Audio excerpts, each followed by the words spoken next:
আলাইকুম ভিউয়ার্স, আপনারা দেখতে পাচ্ছেন বিডিপি ওয়াটার ফিল্টারে আপনাদের সকলকে স্বাগতম। কিভাবে জারগুলো সেমি অটো ফিলিং মেশিনে ফিলিং করতে হয় এটা আমরা আপনাদেরকে এখন দেখাচ্ছি। এখানে টাইমার আছে, টাইমার দিয়ে টাইম সেট করা আছে কতটুকু সময়ের মধ্যে এই জারগুলো রিফিল হবে এখানে দেখানো আছে। সেই সিস্টেমে এটা ফিলিং করে এটা হচ্ছে যে আপনার ডেলিভারির জন্য রেডি হয়। এই যে এখানে ফিলিংয়ের পরে এখানে ক্যাপিংয়ের জন্য একটা হ্যান্ড ক্যাপার দেওয়া আছে যেটার মাধ্যমে ক্যাপিং করতে হয়।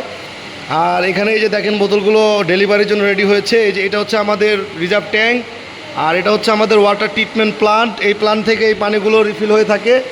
আর এখানে হচ্ছে যে আমাদের ব্যাটারি পানির জন্য আলাদা এক্সট্রাভাবে লাইন করা আছে। তো এই যে আমাদের ফিলিংয়ের যে সেকশনটা দেখেন অটোমেটিক এটা এখন বন্ধ হয়ে যাবে, কারণ এটা একদম ভরে যাচ্ছে। একদম টাইম সেট করা আছে আমাদের কতটুকু সময় এটা ভরবে, এটা আপনারা কাস্টমাইজ করে নিজেরা নিতে পারবেন কতটুকু আপনাদের প্রয়োজন। এই যে অটোমেটিক বন্ধ হয়ে গেছে। এখন আমরা এটাকে জাস্ট ক্যাপিং মেশিনের মাধ্যমে এটা জাস্ট এখানে ক্যাপটা লাগিয়ে আমরা জাস্ট পাঞ্চিং করলে আমাদের এটা সিল হয়ে গেছে, রেডি।